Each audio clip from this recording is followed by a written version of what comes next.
कार्यक्रम के प्रायोजक हैं कमला पसंद, स्वाद में हमेशा 2 कदम आगे।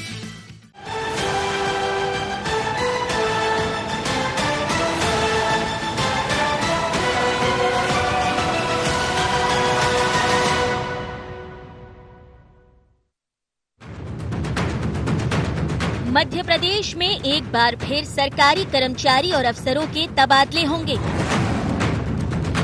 सरकार ने इसकी तारीख भी तय कर दी है, तो क्या तबादला उद्योग दिखाई देगा? जाहिर है तबादले होंगे तो सवाल भी उठेंगे। 2018 में कांग्रेस की सरकार बनी और तबादलों की झड़ी लग गई और निशाने पर रहे मुख्यमंत्री और मंत्री। लेकिन अब सरकार भाजपा की है और ट्रांसफर भी होना है। हालांकि आरोप तो ऐसे भी हैं कि निर्धारित तारीख से पहले ही हजारों कर्मचारियों के तबादले कर दिए गए। तबादलों में बैन है, उसमें ये हालत है कि 300 दिन में 3000 हो गए, तो ये सही माने में पूरा का पूरा मंत्रालय में यही स्कैम चल रहा है। और एसपी कलेक्टर की जो पोस्टिंग होती है उसमें लंबा भ्रष्टाचार भी हो रहा है। सरकार कोई भी हो, उसे अपना काम भी कराना होता है और अपने कार्यकर्ता और जनप्रतिनिधियों की बात का ख्याल भी रखना होता है। लेकिन कांग्रेस ने कुछ ज्यादा ही ट्रांसफर किए और उतने ही कैंसिल भी। अब सवाल बीजेपी सरकार पर खड़े हो रहे हैं, तो सरकार ने आईना दिखा दिया।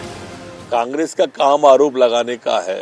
जिन्होंने ट्रांसफर उद्योग चलाया हो, जिन्होंने वल्लभ भवन को दलालों का अड्डा बना दिया हो, वो इस किस मुंह से आरोप लगाएंगे? कांग्रेस 15 महीने में अपने 15 साल तक के अधिकार खो चुकी है। जब भी तबादले हुए, आरोप प्रत्यारोप जमकर लगे और ये बात भी सच है कि तबादलों को लेकर बड़ा लेन देन भी होता है। अब सवाल यही कि गुड गवर्नेंस की बात करने वाली सरकार क्या इस बार इससे बच पाएगी? Bureau report, IND 24।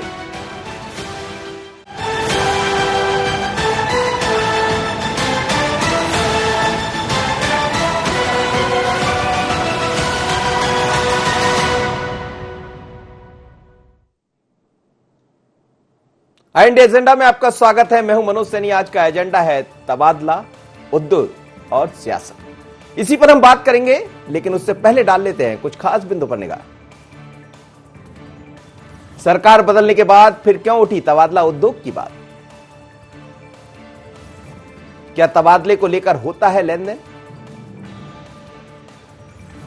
Good governance के बीच ट्रांसफर उद्योग के आरोपों से कैसे बचेगी सरकार?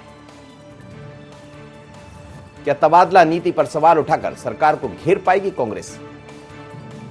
इन्हीं खास बिंदुओं को लेकर आपसे रूबरू है और आज इसी मुद्दे पर हम बात करने वाले हैं, क्योंकि जब जब ट्रांसफर हुए, जब जब उद्योग के रूप में इनको प्रदर्शित कर दिया गया, या यूं कहा जाए कि सीधे तौर पर देखा गया, कोई भी अधिकारी, कोई भी कर्मचारी जब ट्रांसफर इधर से उधर होता है और उसके बाद फिर कैंसिलेशन भी देखने को मिलता है। पहले तो खूब मिला, और जब ऐसा होता है तो फिर सवाल खड़े होते कि आखिर ऐसा क्या हो गया कि एक रात को दूसरी सूची आती है, दूसरे दिन तबादला निरस्त हो जाता है, या 15 दिन बाद फिर लिखा आता फलाने व्यक्ति के सामने ट्रांसफर निरस्त किया जाता है। कई बार मजबूरियां होती परिवार की, कई बार ऐसे ट्रांसफर भी देखे जिनकी उम्र उस योग्य नहीं होती है कि वो ट्रांसफर का दस झेल पाए, बावजूद उसके ट्रांसफर हो जाते। तो सवाल उठते हैं, कांग्रेस में भी देखा, बीजेपी में भी देखा, और ट्रांसफर की बात कोई नई नहीं है। जब जब ट्रांसफर होते हैं तो फिर उद्योग का रूप तो वो ले ही लेते हैं। सवाल तमाम उठेंगे, लेकिन इस बीच नगर निगम के चुनाव है, नगरीय निकाय के चुनाव है। इस बीच 2023 तक हम पहुंच जाएंगे, तो फिर देन लेन कितना चलेगा या नहीं चलेगा? क्योंकि बात तो गुड गवर्नेंस की हो रही है। तो कैसे बचेगी सरकार और क्या होगा ट्रांसफर में, यही हमारा मुद्दा है आज। मेरे साथ 3 मेहमान जुड़ रहे हैं। प्रकाश मीरचंदानी जी है, media panelist, Bharatiya Janata party के। प्रकाश जी, आपका बहुत स्वागत है। फिरोज सिद्दीकी है, प्रवक्ता मध्य प्रदेश कांग्रेस के। फिरोज जी, आपका भी स्वागत है। और संदीप पौराणिक जी, वरिष्ठ पत्रकार। संदीप जी, आपका बहुत स्वागत। प्रकाश जी, सबसे शुरुआत आपसे ही करते हैं। 15 साल आपकी सरकार ली, फिर कांग्रेस की सरकार आ गई। स्थानांतरण पहले भी हुए, लेकिन पहले जब आप ट्रांसफर करते थे तो कैंसिलेशन कम दिखाई देता था। सवाल तो उठते थे हमेशा, जब जब ट्रांसफर होते तो हमने देखी एक लंबी फहरिस्त लगी रहती है। आप किसी मंत्री के बाबू के यहाँ पहुंच जाइए, एक दूसरा आपके बाजू में आके कानों में कह देगा कि साहब करवाना है क्या। तो अब ये तो नहीं चलेगा। देखिए मनोज भाई, कांग्रेस जो भी आरोप लगाए उसको कोई भी समाज या कोई भी जनता या कोई भी अधिकारीगण गंभीरता से नहीं ले रहे हैं, क्योंकि 15 महीने का जो कार्यकाल था और 15 महीने के कार्यकाल में कांग्रेस पार्टी ने जो तबादले को उद्योग का रूप दिया था वो बहुत अद्वितीय था। 30,000 ट्रांसफर किए थे 15 महीने में, 30,000, और आधे उतने ही 15,000 लगभग निरस्त भी किए थे।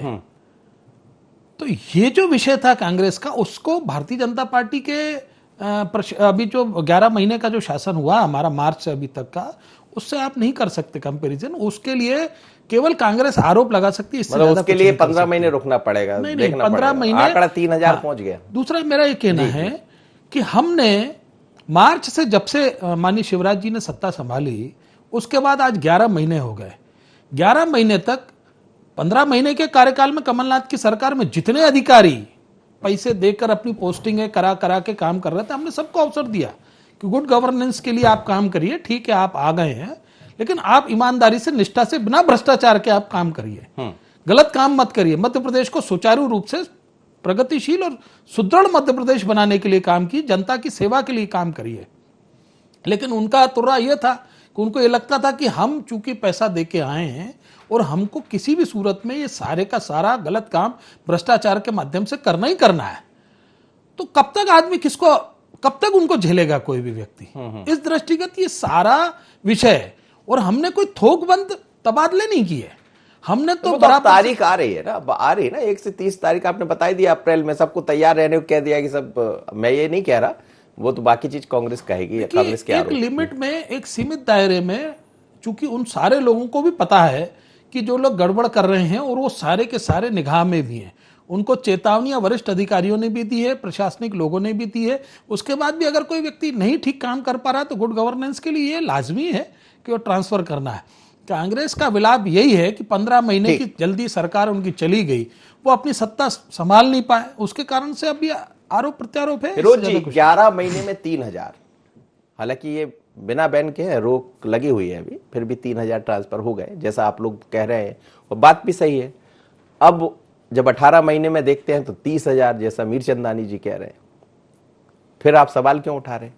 देखिए, हमने ट्रांसफर किए, जैसे शिक्षकों के ट्रांसफर की कोई नीति नहीं थी भारतीय जनता पार्टी में, जो जहां चिपक गया वो वहीं का वहीं रहेगा। हमने ऑनलाइन नीति बनाई थी, बिल्कुल पारदर्शी नीति बनाई थी, ऐसी ऑनलाइन नीति कि आप ऑनलाइन अपने मोबाइल से अपनी एप्लीकेशन फॉरवर्ड कर दीजिए, सरकार ने आपको ट्रांसफर कर दिया आपकी मनचाही जगह। बहुत सारे लोग इसलिए भी रह गए क्योंकि एक के ऊपर एक ओवरलैप भी हो रहा था, इसलिए रह गए। लेकिन ये किया हमने, 25-30 हजार जो शिक्षक थे वो इधर से उधर गए, आए गए, और लोग अपने अपने स्थानों पर पहुंच गए। ये तो उनकी स्वेच्छा से हुए ट्रांसफर। अब बात करते हैं ये कि भ्रष्टाचार की, और भ्रष्टाचार करके आए थे। भाई, भ्रष्टाचारी की सजा ये मुझे पहली बार पता चल रही है शिवराज जी की सरकार में कि भ्रष्टाचार की सजा ये है ट्रांसफर। यानी जो एंकर है वो रिपोर्टर बन गया, रिपोर्टर जो था वो एंकर बन गया, बोले भ्रष्टाचार रुक गया। ये संभव है क्या? जो लोग आजकल तो संभव, आजकल क्या, मैं अब जो लोग पाखंड करते थे कि अरे साहब ट्रांसफर उद्योग चल रहा है, अब वो उनकी सरकार जवाब दे कि जब बैन लगे हुए हैं, हमने तो बैन खोल के ट्रांसफर किए थे, ये बैन लगे हुए हैं, बैन लगे, प्रतिदिन 100 आदमी के ट्रांसफर हो रहा है, तो ये कहां से हो रहा था?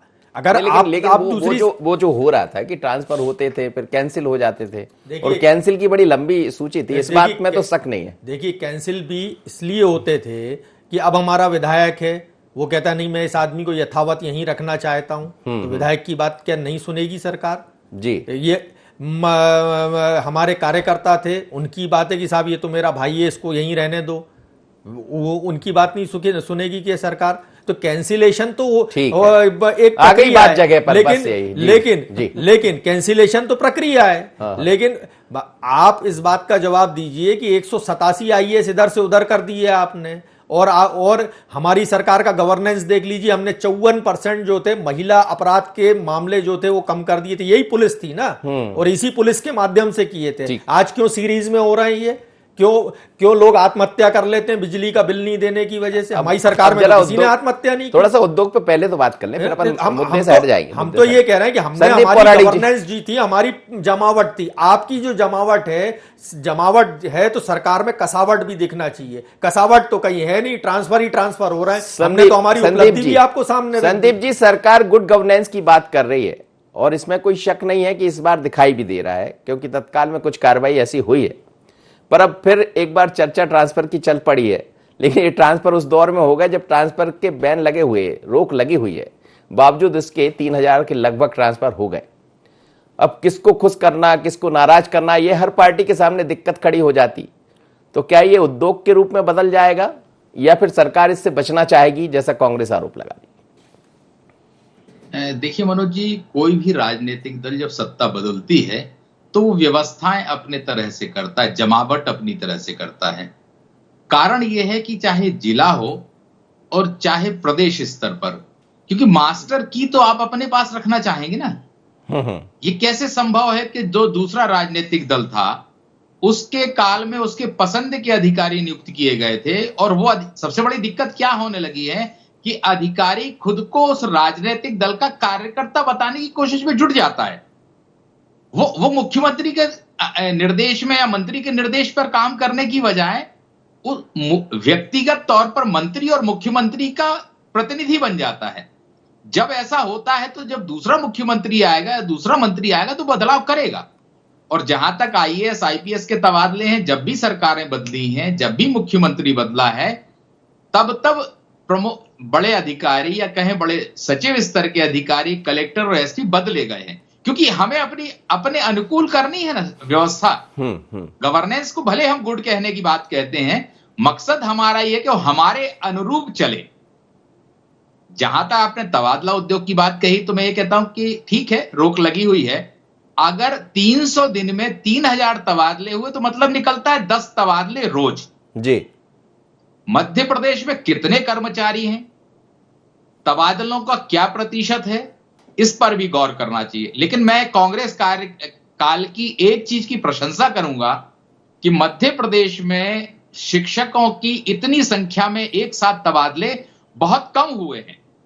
और ऐसा लगता था उस तबादले के दौरान ऑनलाइन बात हुई थी तो वो चर्चा नहीं हुई और असंतोष भी बहुत लोगों में नजर नहीं आए। तो कम से कम जो तबादले ऑनलाइन कांग्रेस के काल में हुए थे, उससे बीजेपी सरकार को सीख लेके आगे बढ़ना होगा, नहीं तो उस पर कांग्रेस से बड़े आरोप लग जाएंगे तबादला उद्योग के। बिल्कुल आपने ठीक कहा, और यह बात सच है कि जब जब तबादले होते हैं तो आरोप प्रत्यारोप लगते हैं, लेकिन कई जगह सरकार चलाने के लिए हमारे अपने अफसर, मतलब जो जिसके प्रति केमिस्ट्री फिट बैठ जाए जिसे कहते हैं, उसकी तरफ बढ़ती है सरकार। चलिए यहां एक छोटा सा ब्रेक लेते हैं, इस चर्चा को आगे बढ़ाएंगे, फिर बाकी बिंदुओं को भी समझते हैं कि आखिर होगा क्या उद्योग में।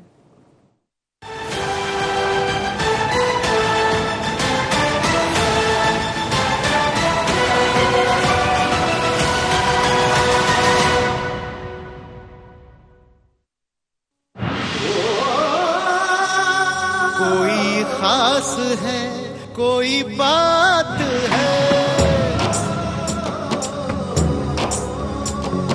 कमला पसंद। जीते दुनिया हर बाजी जीते, हर अदा में शाही अंदाज है। कमला पसंद पान मसाला, शाही स्वाद, शाही अंदाज, स्वाद में हमेशा 2 कदम आगे।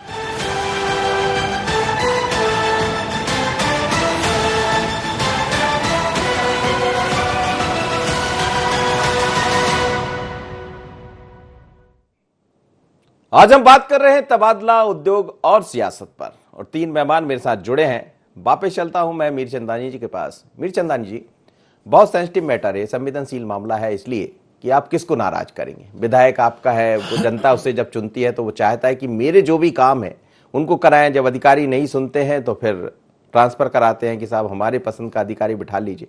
लेकिन होता यह है कि जब वो अपनी पसंद का अधिकारी बैठ जाता, खासकर हम माइनिंग की बात कर लें या फिर कुछ ऐसे विभागों की बात कर लें, फिर वहां से चीजें दूसरी तरफ चली जाती है और इसीलिए आरोप प्रत्यारोप लगते हैं। क्या आपको लगता है कि ट्रांसफर में उद्योग चलता है? नहीं मनोज भाई, देखिए ऐसा है कि आपकी नीति और नीयत कैसी है तबादला करने के पीछे। क्या आप सुशासन के लिए तबादला कर रहे हैं या किसी ऐसे भ्रष्ट अधिकारी जो लगातार जिसकी शिकायतें हों, जिसके कारण से, जिसकी स्थापना के कारण से कार्य प्रभावित हो रहा हो, या जिसके कारण से समाज में जो है उसकी कार्य प्रणाली के कारण से नकारात्मक विषय जा रहा हो, या उसके कारण से कुछ लोग परेशान हो रहे हो। ऐसी लंबी फेहरिस्त है कांग्रेस के 15 महीने के कार्यकाल में, ऐसी बहुत लंबी बड़ी फेहरिस्त है।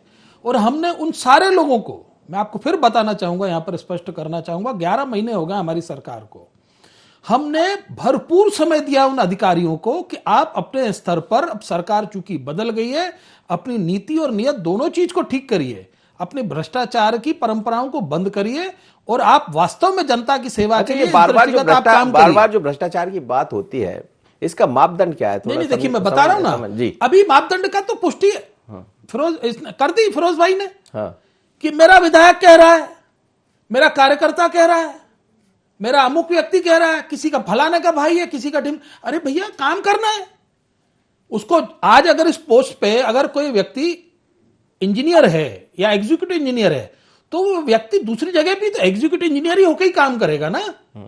आखिर आप उसको उसी जगह पे क्यों रोकना चाहते हैं? अभी इस पर नजर है कि अभी भी आप चले जाएंगे? अभी भी हम तो अवसर दे रहे हैं उन लोगों को। कई ऐसे मंत्री और आपके चैनल के माध्यम से बंगले के बाहर चले जाइए, रिश्तेदार मिलने लगे हैं। जी, बदले की कार्रवाई नहीं मनोज भाई। यहाँ तो मैं उन सारे अधिकारियों को आपके चैनल के माध्यम से आगाह करना चाहूंगा कि शिवराज जी की निगाह से एक भी ऐसा व्यक्ति जो गलत कर रहा है वो बचने वाला नहीं है, क्योंकि शिवराज जी का अपना कार्यकाल का बहुत लंबा अनुभव है। वो हर चप्पे तहसीलदार से लेकर, कह भी रहे इस बार की तीसरा नेत्र खुल गया। बिल्कुल मैं स्पष्ट करना चाहूंगा यहां पर, जैसे आपने माइनिंग में कहा, आज माइनिंग की स्थिति में कितना बवाल मचा हुआ है, और पीछे 15 साल में कभी पत्ता भी नहीं खड़कता था। 15 महीने में जो आप ये जो रायता फैला के गए पूरा, उसको समेटने में बहुत समय लग रहा है, जिसके कारण से जनता त्राहिमाम कर रही है। और आप ये कह रहे थे कि मेरा विधायक, मेरा सांसद, मेरा कार्यकर्ता ये कह रहा है इसलिए मैं करूंगा। हाँ, तो समेटने में अधिकारी, उद्योग नहीं चलेगा भाई। समेटने में अधिकारी कर्मचारी त्राहिमाम तो नहीं करने लगे। नहीं, देखिए जो व्यक्ति गलत होगा, मैं आपको फिर कहना चाहूंगा कि हमने अभी भी 80% में अभी भी वही व्यक्ति जो 15 महीने के कार्यकाल में जिनकी पोस्टिंग आप सर्वे करा लीजिए। चलिए फिरोज जी, आपको मौका, काम कर रहे हैं। अमीर चंदानी जी कह रहे हैं। और जहां तक आईएएसओ का सवाल है जी, मैं आपको, संदीप पुराणिक जी ने बहुत अच्छी बात कही थी कि आईएएसओ का मैटर, आईएएस सीधा सरकार के कार्यों को दिशा देता है। बिल्कुल, इसमें कोई शक और उसके कारण से विकास कार्य प्रभावित होते हैं और उसके कारण से विकास कार्य सुचारू रूप से आगे बढ़ते हैं। शिवराज जी ने ऐसे किसी भी अधिकारी को नहीं टच किया जो वास्तव में ईमानदारी से अपने कर्तव्यनिष्ठ है और जनता की सेवा के लिए तत्पर है। जो व्यक्ति अगर ये सोच रहा कि कमलनाथ के कारण से मैं आ गया था और मैं अपनी मन मर्जी करूंगा, तो वो व्यक्ति तो नहीं रह सकता। चलिए फिरोज जी, आपको ज्यादा मौका नहीं मिलेगा। बीजेपी ने पूरी तैयारी कर रखी है, गुड गवर्नेंस की बात कही जा रही है। जिस उद्योग की आप लोग ने आज कह दिया है कि फिर एक नया उद्योग देखने को मिल रहा है, लेकिन अब ये उद्योग चलने वाला नहीं है और आपको मौका मिलेगा नहीं। देखिए, उद्योग चलने वाला नहीं है। हम तो कहते 3000 ट्रांसफर किए, 187 आईएएस अधिकारी बदल दिए इन्होंने, मोर और लेस 40% के करीब, कुल 350 तो है ही टोटल। ठीक है, आपने सब बदल दिया। मुझे तो ये जानकारी और ये हंसी आती सुन के कि भ्रष्टाचार करते पकड़े गए तो ट्रांसफर होता है। मुझे तो ये पता था आज तक कि भ्रष्टाचार करते पकड़े गए तो आपकी विभागीय जांच होगी, आपको शोकाज नोटिस मिलेगा, लेकिन ट्रांसफर जैसी तो आप क्या चाहते कि आदमी भ्रष्टाचार करते रहे और वो अधिकारी वही बना? भाई, आप भ्रष्टाचार करते रहे, आपने भ्रष्टाचार के आरोप में उसको हटाया तो निलंबित करके हटाया जाता है, और निलंबित नहीं भी करें और आपने हटाया तो उसके विभागीय जांच के आदेश दिए जाते हैं। अभी देखा पुलिस में, देखिए आप कितने लोगों को निलंबित किया गया पुलिस में। तो वो अभी किया है, वो जब शराब पकड़ी गई। अब आप बताइए, शराब पकड़ी गई, अधिकारी तो सब छोटे नाप दिए आपने, ठीक है। आप ये बताइए मुझे, ट्रांसपोर्ट का आया, अभी आया सेंधवा बैरियर का, तक के लोगों को हटा दिया साहब। ट्रांसपोर्ट का आया है कि वो ट्रांसपोर्ट जो सेंधवा बैरियर है वहां से 80 लाख रुपए पर डे की उगाही हो रही है, और ये कांग्रेस ने शिकायत नहीं की, ये ट्रांसपोर्ट एसोसिएशन ने शिकायत की। और क्या हुआ, आपने हटाया क्या ट्रांसपोर्ट कमिश्नर को? ना वहां बैरियर पे से किसी को हटाया, ना आरटीओ को हटाया आपने, ठीक है। कांग्रेस जिस तरीके का फिरोज भाई प्लान करके झूठी शिकायतें कराती है, हम आप अभी भी वही अधिकारी हैं जिनकी पोस्टिंग आपने करी थी। अब आज भी उसी जगह पे वही अधिकारी हैं जिनकी आपने पोस्टिंग करी थी। आपने कहा ना कि आप सेंधवा बैरियर की बात कर रहे हैं, आप उठा के देख लीजिए। आपने कहा ना भ्रष्टाचार की शिकायत तो सेंधवा बैरियर के अधिकारी जांच की जिस दिन पुष्टि हो जाएगी, जांच में अगर पुष्टि हो जाएगी, जांच भी उस समय के आधार पर तक हटा दिए लोगों के। उस समय के जो ट्रांसपोर्ट कमिश्नर थे वो तो कुछ और देख रहे हैं अभी तो वो दूसरी चीज से झेल रहे हैं। उन्होंने मधुकर राव ठीक है, ऐसे लोगों को पोस्ट किया था पैसे लेके। आज ये तुर्रा ये है कि आप हम पे आरोप लगा रहे हैं। आपको दूसरा आदमी बिठाना था इसलिए, अब वो तो लिफाफे दिख रहे थे उनके, अब लिफाफे में जरूरी थोड़ी की नोट है भाई, आवेदन भी तो देखिए। अब ये समझ गए ना, ठीक है मनोज भाई, तो ये पहली बात है, स्वीकार कर रहे हैं ये पहली, अगर और आप लिफाफे दिख रहे हैं, चलिए शिकायतों के लिफाफे, एक सिपाही आके कह रहा है साहब ये सारा हिसाब का पैसा, मतलब ये आप लोग मान रहे हैं कि लिफाफे चल रहे, लिफाफे ये देखिए इनके कार्यकाल में चल रहे थे। अगर हमने उनको हटाया तो हम उद्योग चला रहे हैं। अरे वाह जी वाह, हमारी सरकार थी, हमने ट्रांसफर किए, ठीक है, हमने शुद्ध पे युद्ध चलाया, पूरी जनता की आपको सबको पता है सैकड़ों करोड़ों रुपए की। सुनिए, सुन तो रह जाइए, सुनिए आप उसको जाइए, जिसके कारण से आपके जाइए आप नाराज, ठीक। 32 लोगों पे रासुका लगाई, 5,500 केस बनाए और हजारों करोड़ की सरकारी जमीन छुड़वा दी, कोऑपरेटिव में ट्रांसफर किए तो गृह निर्माण सोसाइटी के लोगों को प्लॉट दिलाए। हमने खनिज में ट्रांसफर किए तो 250 करोड़ का मात्र जो था जुर्माना होता था खनन में, हमने 1250 करोड़ मात्र 11-12 महीने में ठेकेदार खुद ही छोड़ के भाग रहे हैं। तीन महीने में पता चल गया कि वो फर्जी वाला अब चलेगा नहीं, पहले नंबर से तीसरे नंबर पे आ गया। महिलाओं के अपराध के मामले में मध्य प्रदेश को पहला नंबर नहीं रहने दिया हमने। तो मध्य प्रदेश में अगर हमारे पास तो सारी चीजों का, अगर आप एग्रीकल्चर में ट्रांसफर किए, बात कर रहे हैं एग्रीकल्चर में आप तो ये जवाब दे दीजिए, जैसा आपने कहा कि विधायक और जो संबंधित लोग होते हैं उनके कारण हमें ट्रांसफर कैंसिल, एक बार में एक दिन में 3 बार ट्रांसफर कैंसिल हुए। आप मानेंगे ठीक है, आप मानेंगे। और एक पूरी सोचिए, ऐसे कोई 2-4 अगर 5 उदाहरण हैं वो मुझे नहीं पता, लेकिन अब मैंने कहा इस बात को आपके सामने का, हम तो साफ बात करते हैं, जो भी कहते हैं कि अगर मैं कहूंगा कि साहब मेरा परिवार है, आप है, इसको करते हैं, कार्यकर्ता आपका सुशासन जो है, विधायक सांसद उस पर वो आपका आरोप है, आरोप हमने तो आपकी सच्चाई है। और अब आपकी स्वीकार कर रहे हैं, अब आप लिफाफे में पैसे नहीं, अब आपकी सरकारी का कसावट, जिस अगर टीसी के ऊपर जिसका वीडियो वायरल होता है, लेकिन वो एक ऐसा अधिकारी जो हमेशा पोस्टिंग में रहा। रुकिए, अब इनकी सरकार सुनिए, आटा चोरी करते पकड़े जाए, गेहूं चोरी करते पकड़े जाए, सुनते जाइए, चावल का घोटाला, सबके ट्रांसफर होने वाले, रोज संदीप पौराणिक जी, अब आपको पता है कि जिस भी शर्ट को आप देख लेंगे, चाहे किसी भी सरकार हो, कहीं ना कहीं कुछ तो दाग धब्बे लगे ही जाते हैं। पर सवाल यह है कि जो आपने कहा कि ऑनलाइन एक ट्रांसफर एक व्यवस्था है और इस व्यवस्था के जरिए होता है तो पारदर्शिता आती है, लोगों को देखने का मौका मिलता है। शिक्षा विभाग में हमने देखा कुछ चीजें अच्छी हुई है कांग्रेस के समय, तो क्या इन सब चीजों से बचने के लिए ये ऑनलाइन सिस्टम दिखाई देगा? हालांकि ये तो साफ किया कि 1 से 30 तक ट्रांसफर होंगे, पर यह स्पष्ट नहीं किया कि उसका किस तरह की कार्य रूप होगा, किस तरह से ट्रांसफर किए जाएंगे, ये समझ नहीं आ रहा। क्या इससे बचना चाहेगी सरकार? देखिए मनोज जी, सरकार जिस स्वरूप में अब काम करने की कोशिश कर रही है, उसकी कोशिश अभी नजर आ रही है कि वो साफ सुथरी नजर भी आए, वो ऐसे लोगों के खिलाफ कार्रवाई करे जो समाज विरोधी हैं। तो कुल मिलाकर के मुझे ऐसा लगता है कि वो कर्मचारी ज्यादा लाभ नहीं हासिल कर पाएंगे जिनकी अपने विभाग में छवि बहुत अच्छी नहीं है। उन्हें सरकार दंडित करने की भी कोशिश कर सकती है अपरोक्ष रूप से इस तबादला नीति के जरिए, अगर उसे छवि अपनी साफ सुथरी बनानी होगी। लेकिन एक बात बड़ी होती है कि कर्मचारी वर्ग बहुत बड़ा है। जब आप तबादला 1 महीने के लिए खोलेंगे तो तबादले बहुत संख्या में भी होंगे, भोपाल में बहुत बड़ा जमावड़ा भी होगा, नेताओं के यहां लोगों की भीड़ भी होगी और कांग्रेस जो विपक्षी दल है वो आरोप भी लगाएगा। तो पारदर्शिता अगर सरकार ने बरती, मसलन अगर आप स्वास्थ्य विभाग है, शिक्षा विभाग है, पुलिस विभाग है, इनमें अगर आप तीसरे श्रेणी के कर्मचारियों के लिए ऑनलाइन तबादला नीति अपनाते हैं तो आरोप कम लगते हैं। अगर सरकार इस तरह की व्यवस्था करती है तो सरकार अपने को सुरक्षित और साफ सुथरा बताने में सफल होगी। लेकिन आगे होता क्या है ये आगे देखने में समझ में आएगा कि वाकई में तबादले लोगों की मर्जी से होते हैं या साफ सुथरे तरीके से होते हैं, या कांग्रेस को उद्योग के तौर पर तबादलों को स्थापित करने का अवसर मिलता है। पार्टी इस पर जरूर ध्यान देगी, मुझे ऐसा लगता है शिवराज जी भी ध्यान देंगे। मैं एक निवेदन करना चाह रहा था, संदीप पौराणिक जी को यह शायद पता होगा कि शिक्षा विभाग में जो ट्रांसफर इन्होंने ऑनलाइन किया उसका आपको रिजल्ट समझ में आया होगा कि जो हमारा बच्चों का रिजल्ट आता था वो 90 और 90 प्लस आता था, कि 90% लोग पास होते थे।